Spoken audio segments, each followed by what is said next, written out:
uno. Bueno, son las 10 con 21 minutos de esta mañana y tenemos dos personalidades interesantísimas con quienes vamos a conversar varios temas. Andrés Lonton, diputado de Renovación Nacional, bienvenido.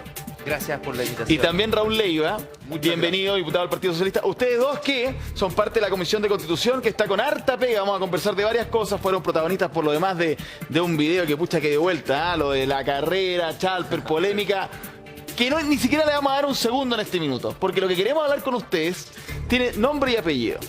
Autopréstamo, beneficio transitorio o una real ayuda para las personas. Bueno, ustedes votaron hace muy poquito, esto se rechazó en la comisión, pero pasa a la sala con informe negativo, pero se puede votar de todas formas a favor después. Claro.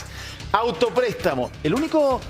Eso sí, lo interesante aquí también es que Carol Cariola, a pesar de ser oficialista, votó a favor y dice que el ministro Marcel se equivoca. Pero bueno, autopréstamo sí o no, Andrés Lonton, ¿por qué? A ver, nosotros ayer por amplia mayoría rechazamos el autopréstamo por una razón muy simple, porque es un engaño, es un retiro encubierto. Y todos vemos la situación que está viviendo el país desde el punto de vista económico, la crisis social, cómo está afectando a los más pobres y a la clase media. Y seguir con la postura de los retiros es una solución quizás puede traer alivianar en el corto plazo, pero en el mediano y largo plazo es una crisis muy profunda que termina empobreciendo más a la gente. Y eso la gente lo tiene que tener muy claro. ¿Por qué Gran parte dice que es un engaño? Para que lo expliquemos bien. Bueno, ¿por qué es un engaño? Porque finalmente los mecanismos para poder devolver eso son muy difusos. Son muy difíciles de cumplir. Habla hasta del 100% del retiro. ¿Usted cree que alguna persona va a devolver eso después? Sobre todo si le quedan muy pocos años para poder jubilar, es muy complejo. Entonces va a potenciar la informalidad y en definitiva va a generar un descalabro y una crisis económica muy grande y que en definitiva va a potenciar lo que hoy día está pasando no solamente con la inflación, sino también con las tasas de interés, con los créditos hipotecarios. Hoy día la gente no tiene ninguna posibilidad, la clase media, los más vulnerables, de ser dueños de una propiedad precisamente por los efectos que esto genera para el mercado de capitales, entre otras cosas. Entonces, no hay nadie, ningún especialista en la comisión de la talla de Marcel, estuvo ayer el superintendente de pensiones, que haya hablado a favor de esto.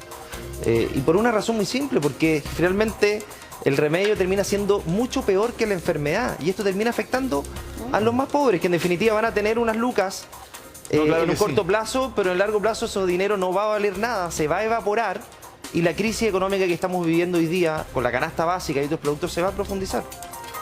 Raúl, pero le quiero preguntar a usted también como diputado de fuerzas de gobierno, si usted quiere, la declaración de Carol Cariola, que es presidente de la comisión, dice: hasta ahora toda la discusión se había dado como si se tratara solo del 100% y como un retiro previsional, pero eso no es así.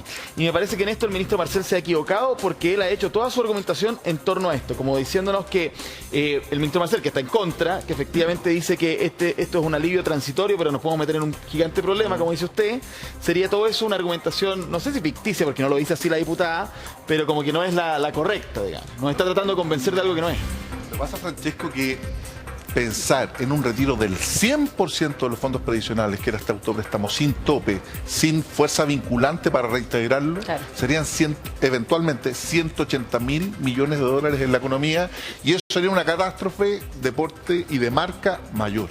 Entonces, ¿irresponsable Carol Cariola? Yo no comparto sus opiniones y lo discutimos el día de ayer. O sea, quienes se expusieron a favor de este autopréstamo sin límite, sin forma alguna, sino que un retiro puro y simple del 100% de los fondos previsionales, no solo es una debacle para aquellos que se quieren pensionar, es una debacle hoy día en la propia economía. Y claro, quienes argumentaron fueron el diputado Rubén Oyarzo, el diputado Gaspar Rivas, el diputado René Alinco, pero yo le creo a Mario Marcel, más que a Alinco, a Rivas o a Oyarzo. Porque en esto hay que ser súper responsable. Yo no demonizo los retiros. Yo aprobé los retiros anteriores, porque se dieron en un contexto absolutamente distinto. Y aquí hay dos temas que analizar. Cuando se aprueban los retiros, fue porque el Estado, por una decisión del Estado, usted no podía salir de su casa, no podía trabajar. Y la ayuda, en mi opinión, ahí podemos diferir, no fue la suficiente en su oportunidad, sobre todo al principio por parte del gobierno anterior. Y por eso los retiros fueron... Las famosas 60 lucas. Fueron una oportunidad súper buena, dinamizó la economía, pero ya va cambiando el contexto. Hoy día la situación es muy distinta. Hoy día aprobamos en marzo la PGU. Pero entonces, ¿por qué hay algunos que están a favor? Yo no lo... Mira, yo soy súper franco. Política sin técnica es solo populismo. Y efectivamente eso puede ser... no hambre para mañana, sino que para ahora mismo. O sea, cuando tú le dices, sobre todo a la clase media, que tiene un dividendo, que tiene un crédito hipotecario de 2.000, de 1.800 unidades de fomento, que hace 2 años atrás pagaba 400.000 pesos, hoy día paga casi 500.000 pesos en dividendos. La UEF es brutal.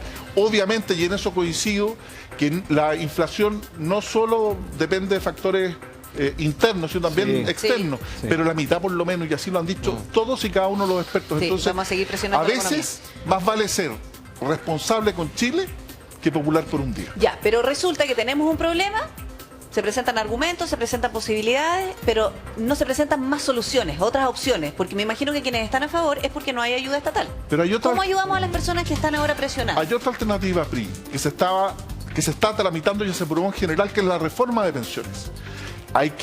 Tal vez esto sea un poquito más técnico, pero hay que recordar que esta es una reforma constitucional excepcional, solo por una vez, como fueron los retiros anteriores, pero al final no lo fueron. En cambio, en la reforma previsional se está regulando un autopréstamo. Pero con un tope de hasta 1 millón de pesos. Con un tope de hasta 1 millón de pesos que se pueda reintegrar efectivamente para Son 3.500 millones de dólares. Para que no se menoscabe el ahorro de cada uno y las pensiones puedan mantenerse y tampoco afecte la economía. Y eso está tramitando hoy día, pero eso va a ser de manera permanente, no solo por una vez.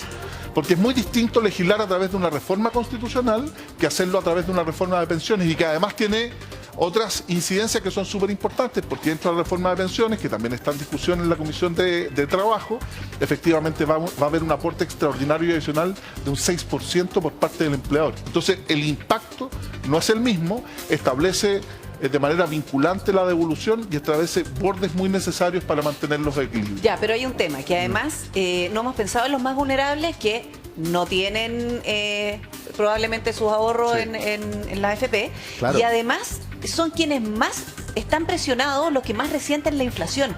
¿Cómo los ayudamos a ellos? Porque con la reforma de pensiones a ellos no les va a llegar nada tampoco, no tienen de dónde sacar. Pero las ayudas propuestas por el gobierno, que vamos a empezar a tramitar, que es duplicar el bono marzo, el primero de ellos que se aplicó ahora en febrero, también es importante. ¿Es suficiente? No, nunca es suficiente. Nunca va a ser suficiente. Pero aquí hay un esfuerzo importante y responsable por parte del gobierno. ¿Que puede ser más? Sí, y le soy súper franco. Nosotros también estamos instando a nuestro gobierno, a nuestro ministro, en que existan ayudas más concretas y directas a aquellos que lo necesitan, sobre todo con la canasta básica. Pero todo esto hay que hacerlo con mucha responsabilidad y seriedad, y de esa manera creemos que apoyando el trabajo que desarrolla el ministro Mario Marcel, apurándolo también, porque es difícil no empatizar con la gente que hoy día sufre, con la gente que hoy día efectivamente se le fue a las nubes el dividendo. Todos los costos, muchos de ellos, las universidades, los colegios, muchas veces asociados a UEF, y sobre todo la clase media que siempre paga el pan. Diputado, ¿cómo lo ve usted? ¿Cómo podemos seguir ayudando a esta persona? Yo creo que las ayudas tienen que ser focalizadas, pero las ayudas en ningún caso pueden generar un daño más profundo a la economía, como lo estamos viendo hoy día, que termina generando un daño más profundo a los más vulnerables y quienes más necesitan ayuda, porque es contraproducente impulsar una medida que en el mediano y largo plazo va a generar lo que está generando hoy día. Si lo que está pasando hoy día, Mario Marcel lo dijo hace algún tiempo. Entonces, no es un agorero de malas noticias que eventualmente no se van a producir. Se van a producir y se van a profundizar con este tipo de cosas que, como bien decía Raúl, puede producir popularidad por un día, pero le hace un tremendo daño al país y a los más vulnerables. Pero entonces, si la gente tuviera la ayuda suficiente, no estaríamos discutiendo el tema de los retiros. Te aseguro, Priscila, que siempre va a salir el tema de los retiros a la luz, porque hay parlamentarios que instrumentalizan esto por un día de popularidad o para ganar la próxima elección. Y eso te lo doy firmado, Priscila. Los retiros van a ser siempre un tema. Siempre un tema. Hayan mucha ayuda o hayan poca. Porque siempre va a ser, Priscila, siempre va a ser electoral. Siempre va a ser insuficiente. Siempre las ayudas van a ser insuficientes. Pero porque fue electoral, como dice la PRI, muchos nos convencieron de que la plata es mía. La plata es mía. Pásame mi plata. Así es. Por lo tanto, lo que iba a ser una sola vez nunca fue por una sola vez. Ya, pero fue el Congreso el que jugó con esto. Eso ya se instaló, pero por lo menos también, asimismo depende de nosotros también responsablemente cerrar la puerta cuando corresponda para no seguir en esta debacle. Mira, si Chile va a ser de los pocos países en Latinoamérica que no va a crecer, que va a decrecer conjunto con Haití. Y este tipo de cosas profundizan aquello. Entonces las ayudas focalizadas, obviamente que tienen que ser lo más rápido posible y con la contundencia necesaria para poder generar un efecto disuasivo para este tipo de cosas que le producen un daño tremendo al país, pero asimismo tenemos que tener un sentido de realidad y no pensar nosotros en la popularidad de un día o en la popularidad de las redes sociales. Tenemos que pensar en la estabilidad del país y en generar ayudas que sean beneficiosas para la gente en el mediano y largo plazo y empatizar con el dolor de la gente, pero empatizar con ese dolor significa empatizar a mediano y largo plazo y no por un día donde finalmente esa plata va a durar poco en las manos, pero la crisis de esa familia va a ser larga en el tiempo. Ahora, las discusiones que hemos visto en el Parlamento han sido vergonzosas y efectivamente es con lo que se queda la gente. Una frase rimbombante, termina marcando pauta, le echan más leña al fuego a una discusión que finalmente también se da en el común de la gente. Entonces, ¿cómo apagamos el fuego si va a haber parlamentarios que no piensan como usted? Bueno, ese es el problema. El tema es... ¿Cómo detenemos eso? Mira, el tema es que nos pongamos todos del mismo lado, del lado de las personas de manera responsable, de izquierda a derecha, de centro, y empezar a alejar estos liderazgos populistas. Mira, lo que nosotros hicimos ayer fue votar en contra y votamos en contra de manera transversal. Cuando los retiros se legislaban en el Congreso, resulta que cuando estaba el expresidente Piñera, los impulsaba a un lado, y resulta que ahora los impulsa, no los impulsamos tanto nosotros, pero el mismo lado ahora los rechaza. ¿Por qué? Porque se acercaba una elección, porque hay elecciones presidenciales, parlamentarias, había una presión electoral. Entonces yo les pido a todos aquellos que por favor seamos responsables con el país, con el momento que estamos viviendo y no pensemos asegurar un cupo electoral. Sí, aseguremos la estabilidad del país. Entonces eso exige responsabilidad. Le quiero comentar que va a ser difícil porque muchos hicieron campaña con el tema de los retiros. Entonces al momento ahora de definir se dan vuelta la chaqueta. Lo que pasa, Piri, que son contextos, vuelvo a insistir, absolutamente distintos. En pandemia, con restricciones, con recursos que no alcanzaban. Yo sé que esta pega es difícil, ¿eh? Y para uno como diputado también sería... ¿Tiene que asumir esa responsabilidad? Porque hay que ser responsable, Pri. Para uno sería mucho más fácil decir, sí, oye, y den un bono de 2, 3, 4, 5 millones y la plata no es mía. Por eso hay que ser súper serio y responsable en estas materias y buscar acuerdos. Mira, siempre va a haber gente que va a reclamar. Yo no quiero a Chile ni como Brasil ni como Argentina, y te lo digo bien claro. Yo quiero un país serio y responsable. Es cierto, hubo una inflación altísima, pero si Chile, en los distintos gobiernos, no hubiera mantenido un superávit estructural, no se hubieran administrado las finanzas públicas con seriedad y responsabilidad, la debacle sería muy parecida a nuestros vecinos. Pero lo que hay que cuidar sobre todo, y es cosa de ver el vecindario, porque uno en su casa también tiene que ver qué pasa al lado. Qué pasa en Argentina, qué pasa en Perú, qué pasa en Bolivia, qué pasa en Brasil. ¿Qué pasa en esos países? Populismo puro, neto y puro.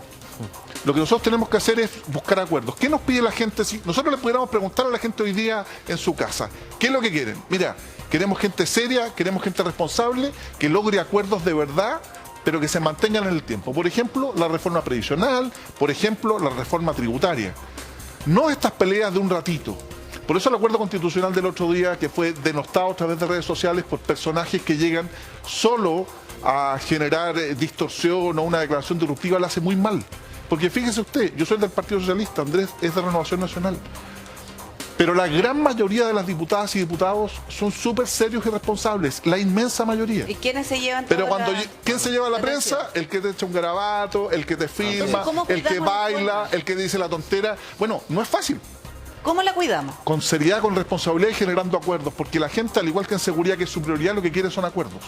Que seamos capaces de ponernos de acuerdo. Nosotros estamos en el Congreso no ni por simpáticos ni por bonitos, sino para implementar políticas públicas que le hagan bien a Chile.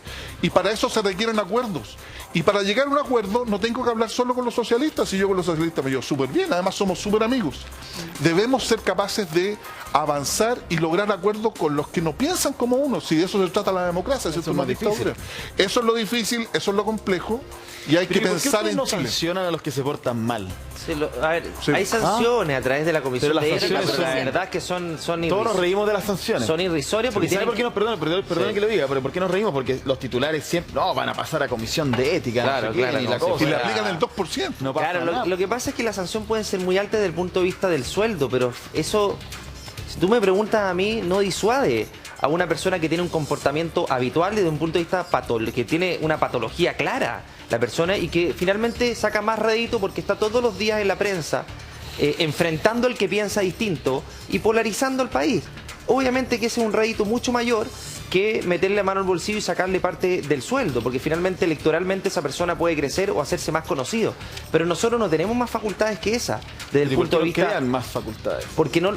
A ver, ¿cuál sería la facultad? ¿Sacarlo del cargo? No sé. Eso obviamente si hay un tipo que violenta a otro dentro del Congreso. Claro, pero eso es propio también de una denuncia o una querella eventualmente en tribunales. Eso deberían resolverlo los tribunales de justicia. ¿Sabéis cuál es el problema? Claro que hay que tener mucho cuidado con las normas que tú aplicas.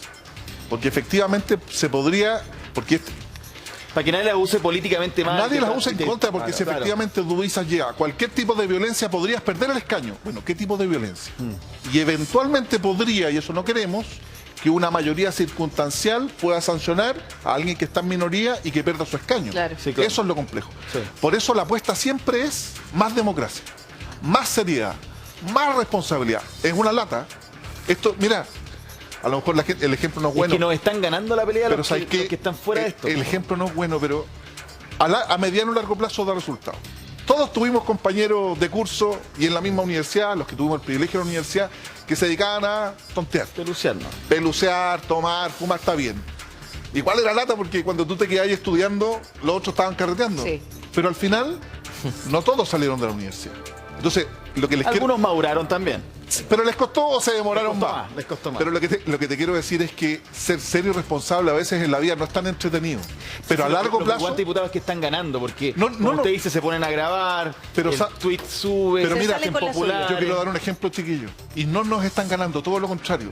Porque nos estamos dando cuenta de lo que está en riesgo hoy día es la democracia. Fíjate la valoración del sistema democrático en las últimas encuestas. Malo. ¿Y sabes cómo le vamos ganando? Con seriedad, con responsabilidad. Y aquí yo quiero hacer un reconocimiento bien grande. El Partido Republicano censuró a Carol Cariola. Uno puede tener muchas diferencias con la Carol, pero la censuró... La intentó censurar. Claro, pero presentó la censura sin ningún fundamento. Solo con un ánimo de dilatar el proceso de discusión y de generar polémica. Y la votación en contra fue transversal. Entonces, cuando hay gente de verdad... Y aquí yo quiero hacer reconocimiento a Andrés y a Diego Chalper, que votaron en contra de una censura de una presidenta comunista.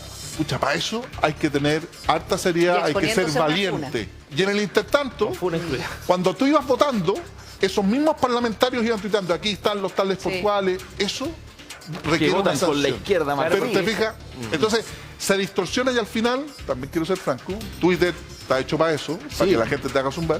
Y lamentablemente muchas veces las cámaras se las llevan estos irresponsables, porque son irresponsables. Eso iba yo. Pero la gran mayoría, vuelvo a insistir, aunque cueste decirlo, porque estamos bien denostados, es gente que hace la pega. De responsabilidad, hablemos, les quiero plantear un tema que tiene que ver justamente con una cuestión que tiene a muchos en alerta al menos, y a varios muy preocupados. Y tiene que ver con la situación del sistema de salud, la parte, si ustedes quieren, privada, pero al final es parte de un todo. Y algunos dicen que prontamente podría venirse una suerte de colapso, marea incontrarrestable si es que no se soluciona rápido. De hecho, el Ministerio de Salud está, sabemos, en una serie de planes para ver qué hace con las ISAPRES. Algunos datos que trae hoy día el Mercurio son bien impactantes. Las ISAPRES arrastran un déficit de 128.000 millones a septiembre y deudas con las clínicas, que esta es la peor parte, porque quienes se atienden ahí después no pueden hacer justamente lo que están acostumbrados, que tiene que ver con recibir tu plata a propósito de un tratamiento o procedimiento. 567.000 millones a noviembre en deudas con las clínicas. De hecho, ex autoridades de la superintendencia también plantean que en abril o mayo ya podríamos ver la quiebra de algunas de ellas. ¿Y qué pasa con los afiliados? Es la gran pregunta. Estamos metidos en un problema, PRI, gigantesco. Sí, sobre todo porque la salud es un derecho y nosotros nos lo estamos asegurando. Y esto puede ser una bomba de tiempo que podría estallar ya. Entiendo que con Salud y Cruz Blanca han dicho que no van a aumentar su capital y finalmente esto puede repercutir en que quiebren. Entonces, ¿qué va a pasar con esos afiliados? Independientemente que por algo está tratando de hacer el gobierno, pero de alguna forma fortalecer FONASA para que esos afiliados que queden huérfanos, por decirlo de alguna manera, de las ISAPRES puedan pasar a FONASA. Pero ¿será tan así si el sistema público ya está colapsado?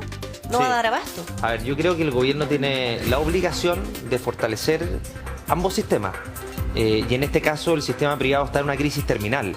Y la preocupación que tenemos nosotros es que el gobierno, en su afán de tener un sistema único de salud, que es contrario además a lo que la gran mayoría de los chilenos quiere, termine dejando caer al sistema privado.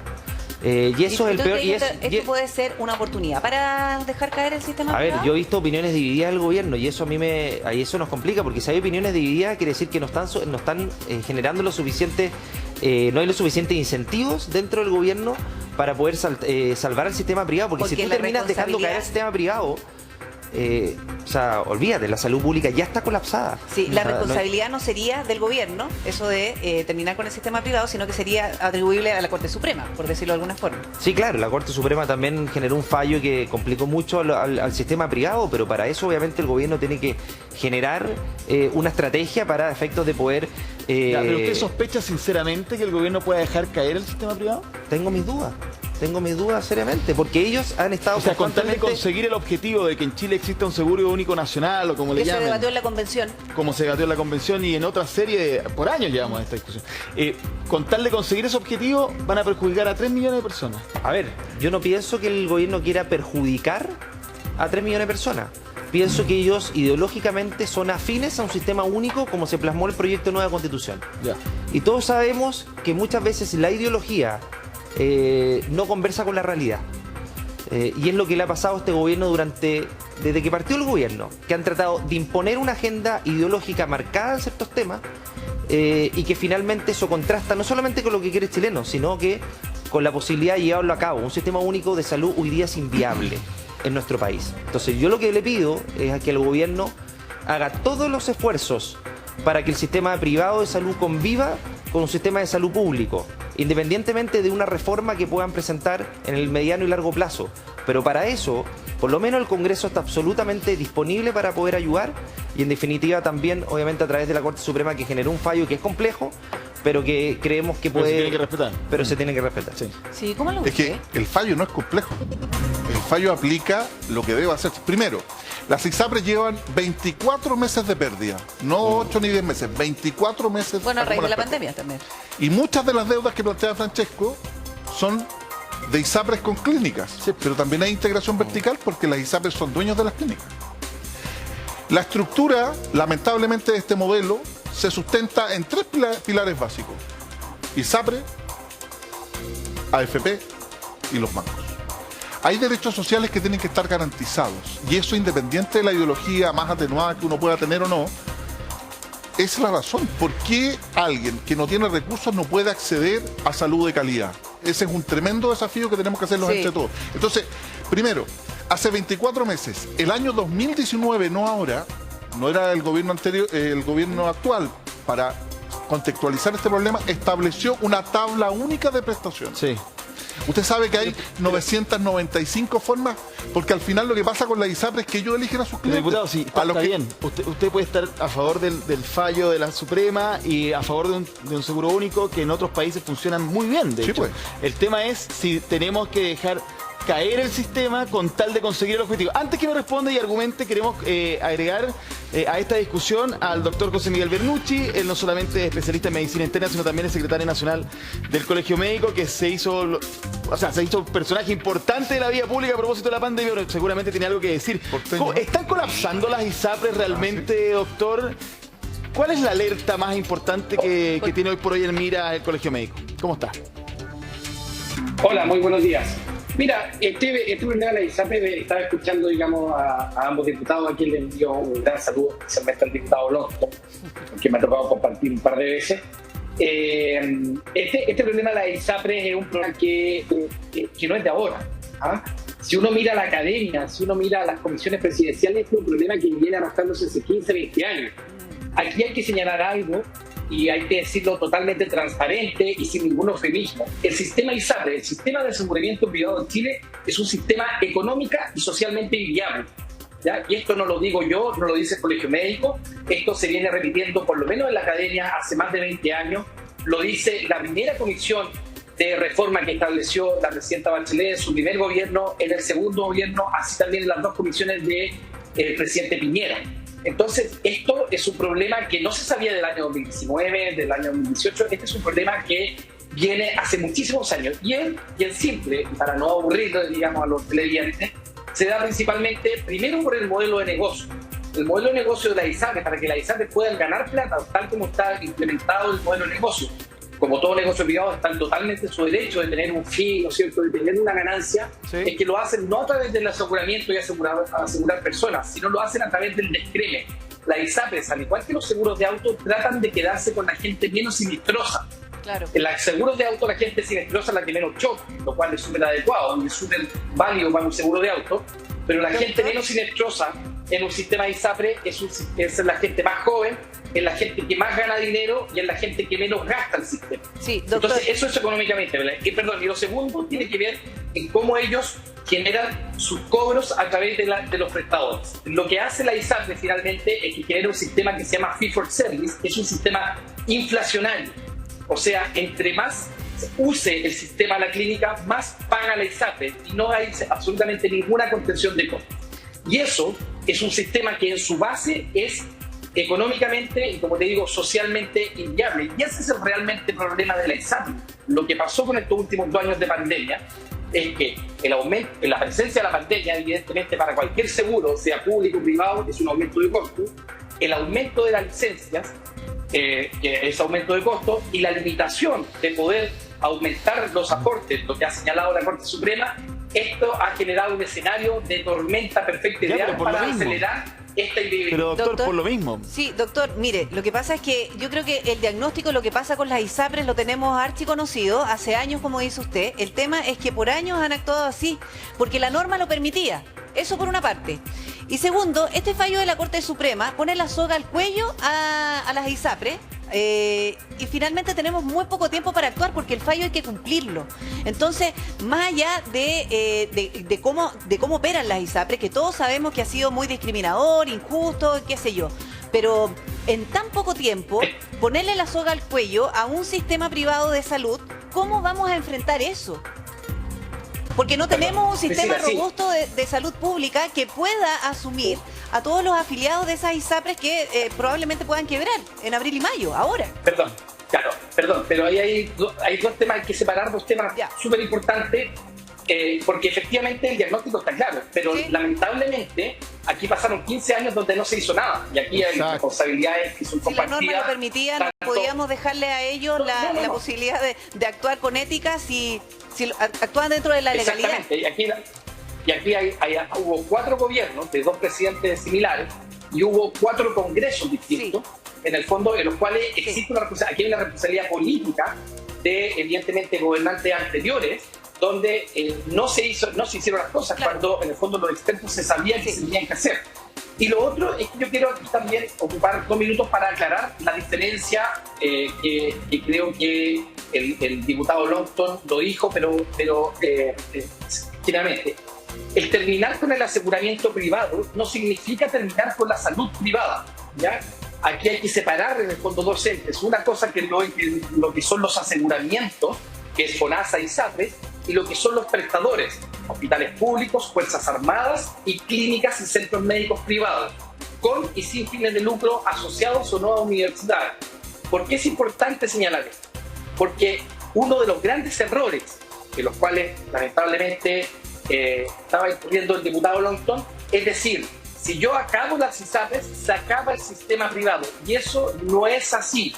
Los prestadores privados pueden convivir y de hecho los necesitamos 100% para un modelo de aseguramiento, aunque sea un seguro único privado, aunque sea un seguro único.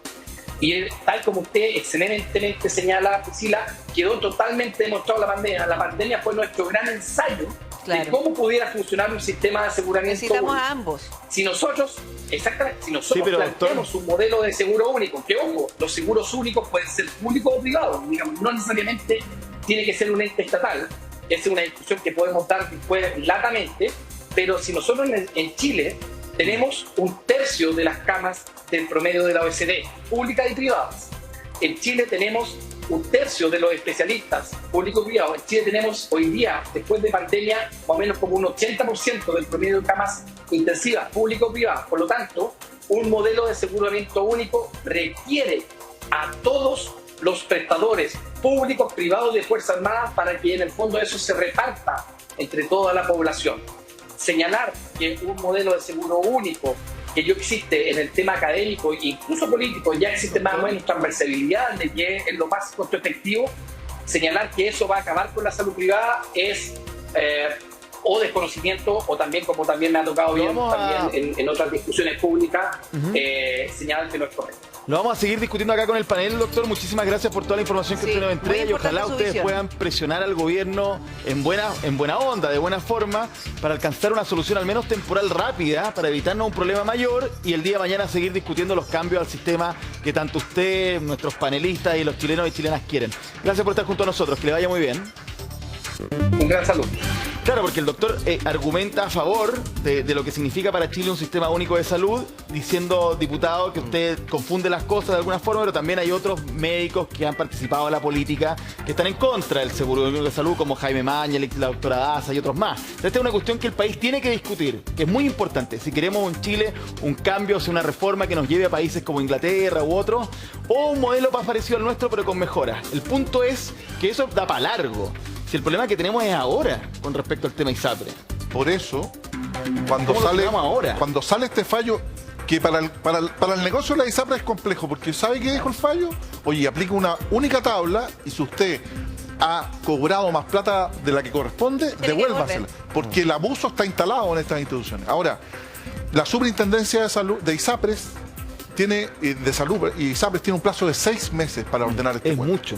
Sí, pero tiene un plazo de 6 meses. Ahora, lo que sí debemos coincidir, independiente de lo que uno aspira, como los modelos que tú plantabas, Francesco, del Reino Unido, que no es una república socialista, capitalismo puro y simple, donde hay un subsidio único, donde el rol de lo público es importante, si eso es lo que nosotros queremos establecer, y quedó muy bien planteado en la pandemia. Cuando hay una construcción y se hace cargo de los derechos sociales, el sector público no es malo, porque muchas veces se coloca el Estado para lo malo y lo privado para lo bueno. Lo universal, como derecho, la vacuna para todos. Lo que sí tenemos que tener claro es que esto no puede ser de la noche a la mañana. Por lo mismo. Quedó demostrado, tiene que haber procesos graduales. Y si usted me pregunta por el colapso eventual que puede hacer, quebrando un ISAPRE, sería súper complicado. Por eso el gobierno tiene que tomar medidas para atenuar y que no todas esas personas que están en ISAPRE, como ustedes, como nosotros, tengamos que llegar al sector público. Porque aunque coticemos en el sector público, también vamos a colapsar el sistema que ya está complicado.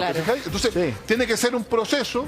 Esto no puede ser de la noche a la mañana. Aquellos que postulamos un subsidio único, un seguro único, y que efectivamente la salud sea un derecho social, pero no puede ser de la noche a la mañana porque tenemos que hacernos cargo de nuestra realidad. Lo que necesitamos es una transformación gradual, pero rápida, pero gradual, del sistema que actualmente tenemos y donde claramente los prestadores privados, como decía el doctor, tienen que seguir existiendo, pero que haya un derecho adecuado para elegir. Fíjese usted lo que pasa hoy día con los colegios y las escuelas. Oye, ¿dónde voy? Oye, hay que fortalecer lo público para que efectivamente sea una real alternativa y no que las ISAPRES te elijan. Porque las ISAPRES, como bien plantea el doctor, ¿a quiénes buscan? A los más jóvenes, porque son los que menos siniestralidad tienen, menos enferman y más plata ganan. Tienen razón la ISAPRES al pedirle a la super... Si yo, en toda la discusión pero le piden, tenido, Francesco, ahora, no cuando se llenaron. Po. Ya estamos de acuerdo. Sí, oiga, si en toda esta discusión estamos de acuerdo que las ISAPRES hicieron mal la pega en muchas cosas. Comunicaron mal su negocio, trataron de resistir cambios, pero por años. Sí, se aprovecharon. Y lo que dice el doctor también es cierto, la política nunca se anticipó a lo que se venía, lo dejaron no pasar. Era muy bueno también, o sea, hay que ser crítico con eso. Por eso, o sea, pero nos ofrecen un buen servicio lo que sí tienen desde razón, el punto de vista de la accesibilidad. En lo que sí tienen razón es que si tienen que cumplir un fallo, que la super de salud se apure en decirles cómo. Y tampoco sabe cómo... Porque si se toma 6 meses... No, el plazo... Claro, porque no está claro cómo tienen que devolver esa plata que se cobró. El plazo máximo es de 6 meses. Pero hay formas que hay que adecuarse al fallo, porque un fallo de la justicia, los fallos... Pero eso depende de la super de salud, que les diga, ok, esto se cumple de la siguiente manera. Y en eso están. Porque está trabajando, está conversando, hay que hacerse cargo de la realidad. Ahí está Víctor Torres, un tipo que es súper serio, que conoce mucho de la materia. Pero vuelvo a insistir, esto tiene que ser con responsabilidad, tenemos que hacernos cargo de este problema, porque lo que pasaba, chiquillos, es que, oye, la AFP, no, muy complicado reformar. Oye, reforma tributaria, no, si ahora no es el momento. Reforma previsional, que la ministra Jara está haciendo una tremenda pega en la Comisión de Trabajo, no, dejémoslo para después. Y eso es lo que pasa, como decía el doctor, déjalo para después, entonces la basura debajo de la alfombra. Llegó el momento en donde hay que hacerse cargo de la realidad. ¿Y qué hacemos con las personas que están en las ISAPRES que probablemente estén en una situación financiera? Hay que darle un apoyo a esas personas que puedan mantenerse en la ISAPRE, pero que la ISAPRE también se haga cargo de ellos. Pero si la ISAPRE quiebra, ¿tendrían que vender la ISAPRE como más vida de su menú? ¿Qué pasaría? Obvio. Bueno, las ISAPRES que están sobreviviendo hoy día, que sacaron más o menos números azules son muy pocas. Por lo tanto, Yo el otro día leía que creo que eran 2 las que habían sacado, entre comillas, números azules, pero... ¿Qué alternativa le damos a la gente? Porque yo me imagino claro, que lo que pasa es que si tú le dices a la gente, ándase a lo público, váyase a lo público hoy día funciona mal. Sí. Funciona muy mal. O sea, la gente que está en lo público... Funciona mal el acceso, entonces, ojo con eso. El acceso, bueno... El llegar a la operación. El llegar a la operación... es de calidad. Sí, está bien, pero las listas de espera... O sea, hay una desigualdad respecto al acceso a la salud, y esa es una realidad. Y la red de salud también está incompleta. Pero bueno, pero dicho eso, hoy día, ¿por qué se potencia tanto la libertad de elegir? Porque si tú tuvieras un sistema público que funciona impecable, mira, te voy a decir, a la orden del día, esta discusión no estaría sobre la mesa. Diputado, 2 millones de consultas de especialistas, esto es lista de espera, y 350.000 operaciones que no se han podido dar a las personas. Eso, con la pandemia, imagínate lo que creció con la pandemia. Sí. O sea, no hay persona que no te diga, a nosotros y a Raúl también le debe pasar, por favor, ayúdanos con la lista de espera. Y genera una impotencia tan grande porque no se puede hacer nada, o sea, nosotros no podemos interferir en aquello. No. Entonces, eso está a la orden del día. Hoy día la gente muere en sus casas, y ha pasado, y pasa mucho, que a las familias las llaman cuando ya fallecieron. Sí. Entonces, obviamente, que la gente dice, van a terminar con lo privado, pero ¿cómo? ¿Nos vamos a tener que ir a lo público? Sí, diputado. Si lo público hoy día no está mire, vamos a hacer un paréntesis porque tenemos una noticia de último minuto.